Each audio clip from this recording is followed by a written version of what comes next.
1963 Corvette Stingray.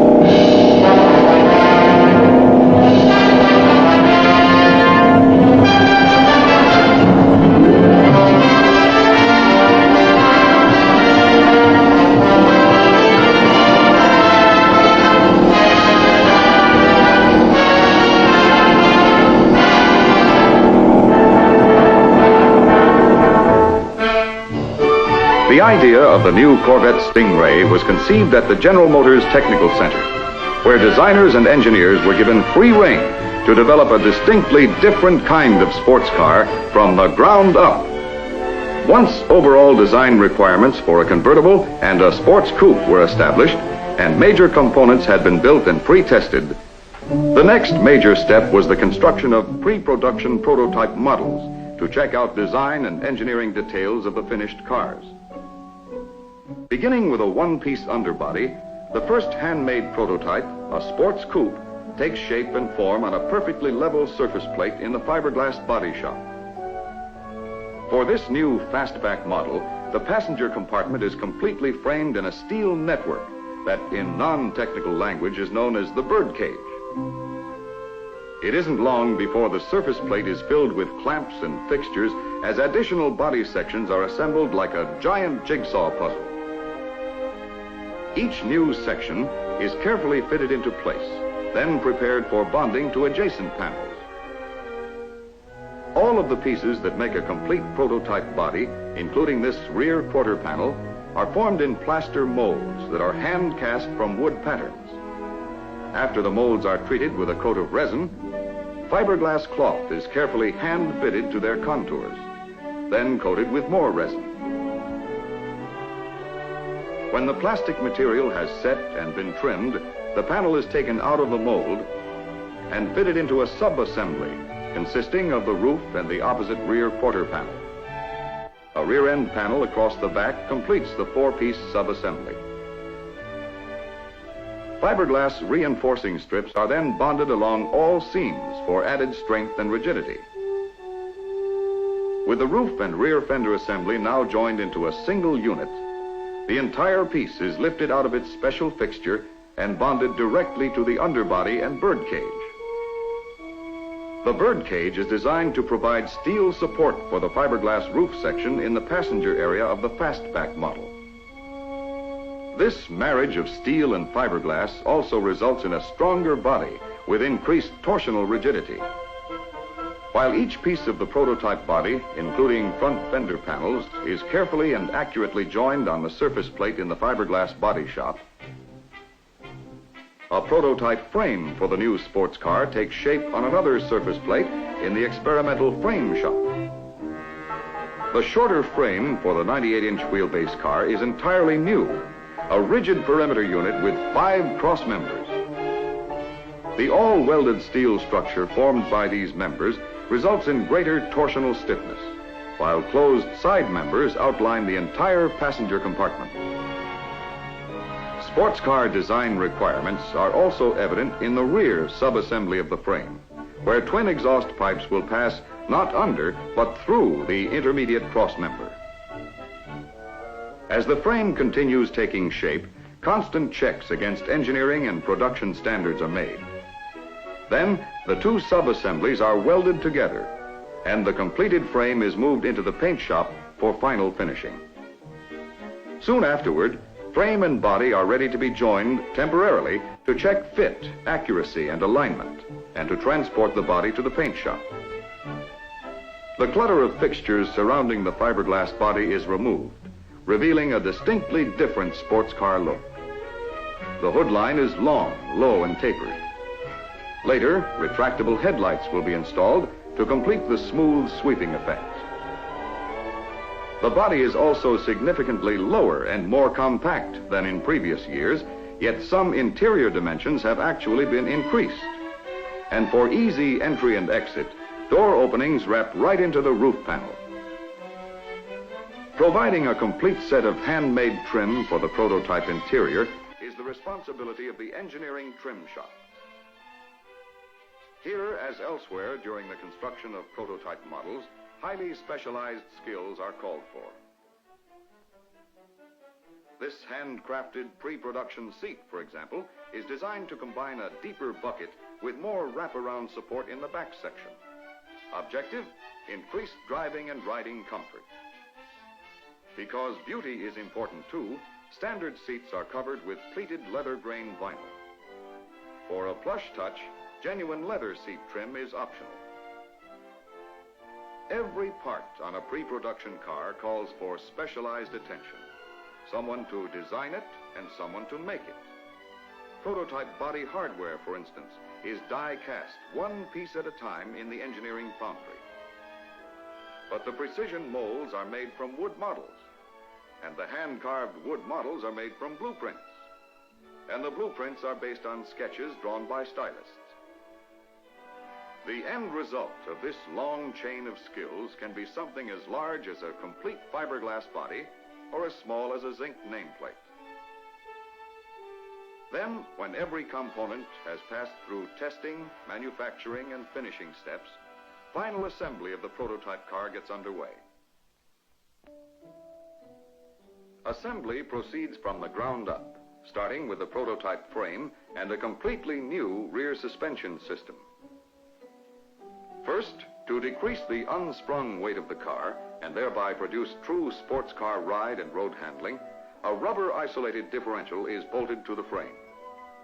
Additional stability is provided by a unique 3-link suspension unit attached at each rear wheel. One link absorbs acceleration and braking forces. Another controls forces set up by twists and turns. And a separate axle shaft with double universal joints forms the 3rd link in each rear suspension unit. The shaft transmits some of the lateral forces created in turns to the fixed differential, which in turn channels them to the sprung weight of the frame. The net result of this entirely new unit is a fully independent rear suspension system for greater control on starts, stops, and turns on the highway and in competitive driving. A transverse multi-leaf spring is also part of the rear suspension system, but is designed to handle vertical forces only. Full 4-wheel independent suspension is achieved with the introduction of a new coil spring design for the front wheels. Steering is also improved and allows quick changes from standard steering ratios to a faster ratio for competitive requirements by repositioning the tie rods. Steering, handling, and traction are improved too, because unlike most front-engine cars, the Corvette carries over 50% of its weight on the rear wheels. Now the fiberglass body, which has been sprayed with an experimental metallic color, is lowered on the chassis and bolted down to 8 body mounts.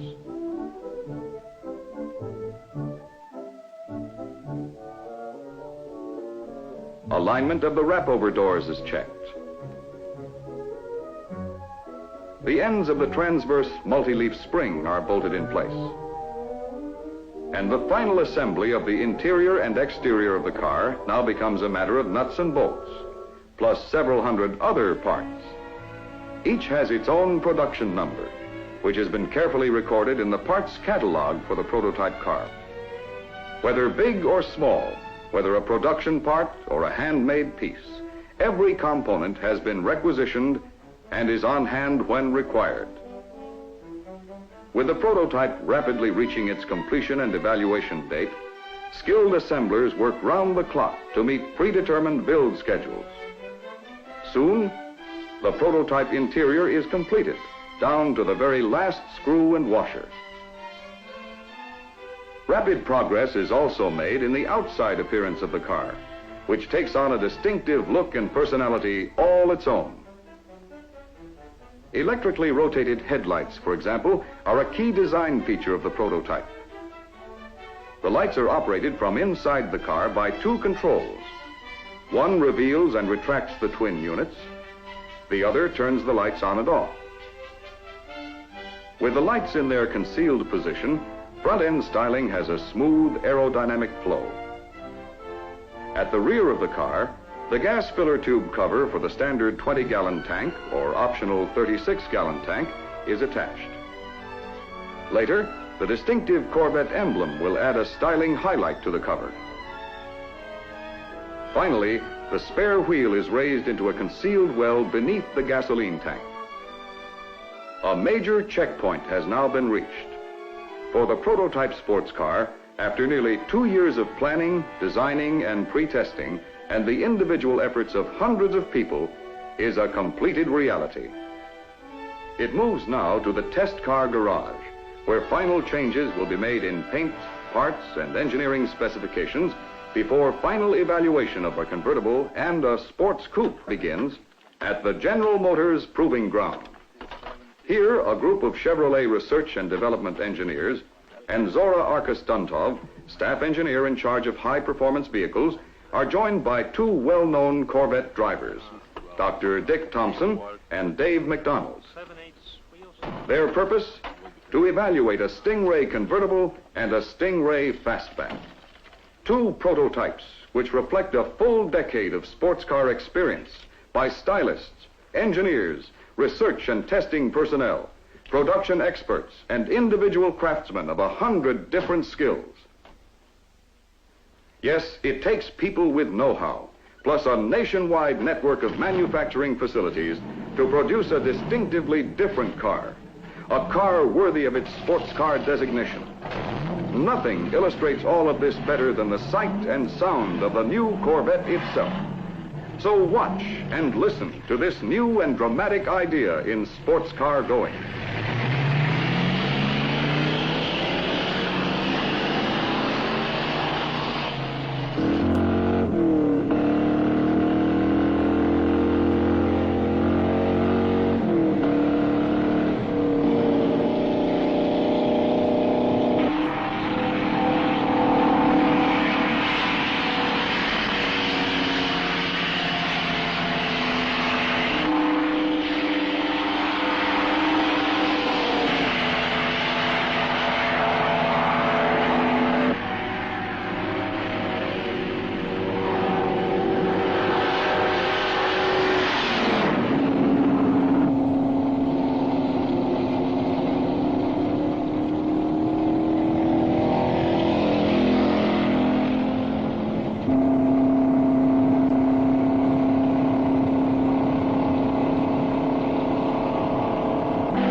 Excitement.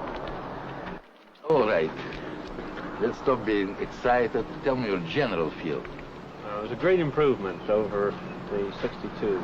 Sure quite a car we got this time. You've had power for some time, but now you've got the other finer points to go with it. Dick, tell me What do you think about acceleration and traction?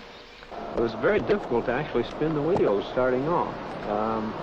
I think this will be important not only to Dave and myself under racing conditions, but to the average public driving on the highway.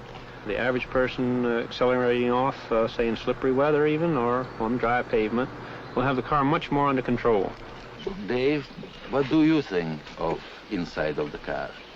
Well, the dash arrangement this year is one thing I noticed right away, and the way the instruments are arranged this year, it's awful easy to pick out what you're looking for, whether it's the speedometer, the tach, or the oil pressure, or something like that.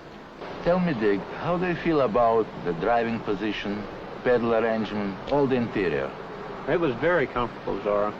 I have a particular problem with my legs clearing under the steering wheel, and in this particular car, why they clear the steering wheel very nicely. We were very happy with it. Weren't you happy, Dave? Sure was, and it not only looks like a dream car, it even handles like one. At any speed, it's beautiful. Yes, the 1963 Corvette Stingray is the sports car with a European heritage, but an American biography.